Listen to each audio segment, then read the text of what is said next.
So Disney Plus just did something really cool I wasn't expecting them to ever do. Didn't realize they could get the rights for these kinds of things. Disney recently released a new section on Disney Plus called the Star Wars Vintage Collection, which added a bunch of old Star Wars animations and B-grade movies to the platform. And included in the new content are several out-of-print, unavailable movies and series, like the 2003 Clone Wars Cartoon Network micro-series, which if you haven't seen or heard of, I'm gonna let you know now. This, in my opinion, is some of the best Star Wars ever made. Even better than the Clone Wars animated series. Well, different anyway. It was this micro-series that influenced George Lucas and the team at Lucasfilm to create the Clone Wars animated series. This actually won 2 Emmys. It was super successful, super well received. So originally, the Cartoon Network Clone Wars micro-series episodes were broken up into 3-minute episodes, which aired on Cartoon Network. That was for Volume 1 anyway, but then Volume 2 were 5 12-minute episodes. And there'd be one a day, so basically you get,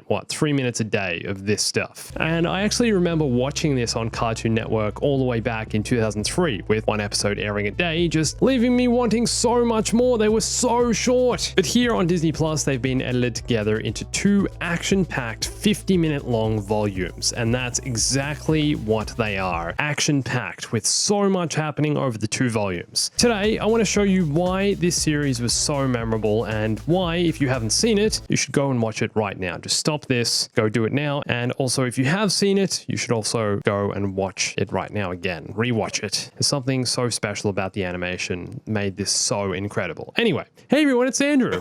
So this video is going to contain some spoilers for the series, so really go and watch it now. And while you're watching it, I recommend wearing a good set of headphones because the sound design is really something to appreciate. They've clearly used a vast range of pre-existing Star Wars sound effects created for use in the films, but have also gone the extra effort and created their own unique sounds in specific moments.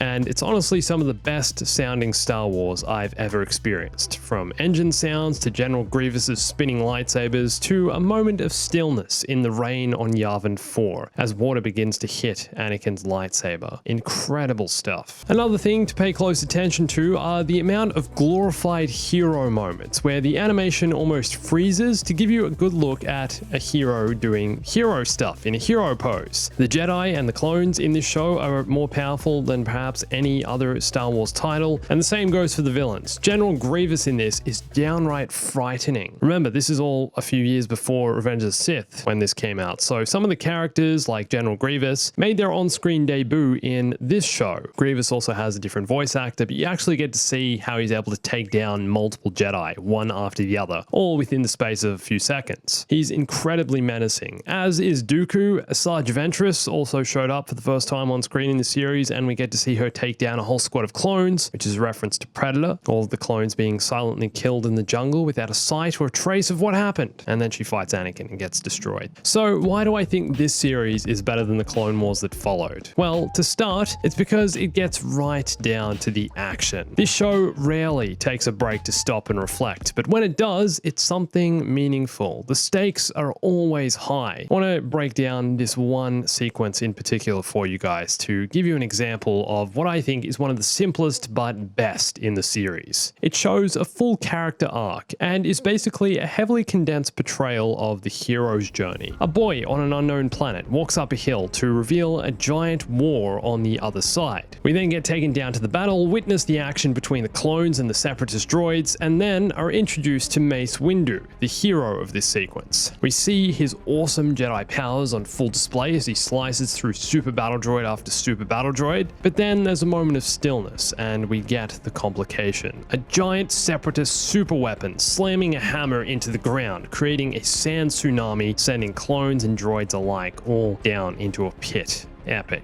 So right here, within the space of a minute, we have 3 elements at play. The boy, representing innocence during the war and all those in the galaxy who are suffering. Mace Windu, representing hope and the hero of the scene. And the super weapon, representing the Sith, chaos and disorder. At first, Windu is able to avoid the weapon, but just as more clones are killed, Windu is thrown off balance and loses his lightsaber. We see the hero fall. We see him struggle. But even without his lightsaber, he's he's able to prevail, overcoming adversity to take out more clones. He reclaims his lightsaber, infiltrates the super weapon, destroys it from the inside, and then we cut back to the boy on the hill, who is joined by Windu. And it's here that we've come full circle, and the boy offers Windu his water bottle. A beautiful moment. And all of this entire scene, not a single line of dialogue. It's so powerful, so exciting, so action-packed, and represents so much. And this is just one of so many scenes that make this show so unique and unlike anything else. Man, I guarantee you have never seen ARC troopers in action like you'll see in this series. Captain Fordo leads a squad of ARC troopers against Grievous, against the Banking Clan, and more in other sequences. And these are some of the most competent clones you'll ever see. Much less comical and banter-like as they're depicted in the Clone Wars animated series that followed this, and more military-like, giving orders, working as a tight unit, no questions asked. In the series, we also see Ilum for the first time on screen, and you can see by the look of the facade and the temple entrance and layout, this heavily inspired the Ilum we see in Jedi Fallen Order, and also in that episode of the Clone Wars. Like I said before, the series also introduced Asajj Ventress to the screen, and we also get to see Anakin's Jedi Knight ceremony. He gets his little rat's tail cut off. Just after a vision Yoda has of young Anakin and Qui-Gon, we get some cheekiness between Anakin and Obi-Wan, and we also see Anakin's character arc from a reckless pilot and warrior in Volume 1 to a more matured Jedi in Volume 2. There's a heavy focus on Anakin's trials in the series and his route to becoming a Jedi, and I think you get a sense of his evolution, but also get some dark, lingering themes in anticipation of his betrayal to the dark side. Now, also on Disney Plus, along with the Clone Wars series, we have the story of the Faithful Wookie, which is the 9-minute animation taken out of the original holiday special, that hilarious disaster of a TV movie made in 1978. What is even going on here? But the animation itself is actually pretty damn good. It's the first ever Star Wars animation and is the first ever appearance of Boba Fett. I made a video all about this animation a while back. If you want to check that out, it's in the top right hand corner. We also have the Star Wars Ewoks TV series from 1985 and 86, which I've never seen, but I know was also inspired by the holiday special animation. It's targeted at a much younger audience, and I'm sure is super corny, but I think there's some good stuff in here too. Boba Fett also shows up in this. And also the TV movie that came before this that inspired this, Caravan of Courage, an Ewok adventure from 1984. Not quite as embarrassing as the holiday special, but definitely just as creepy. So creepy, in fact, they decided to make a sequel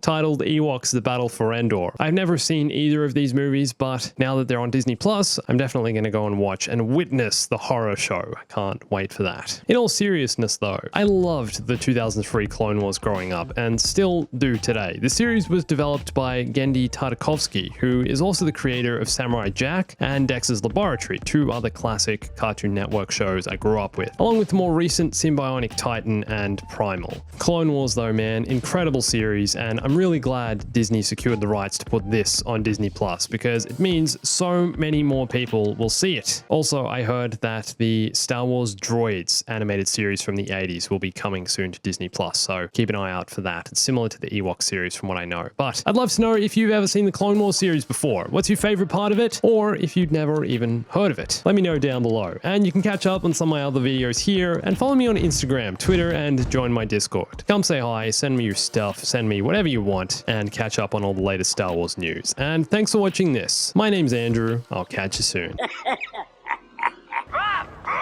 Stay bombastic.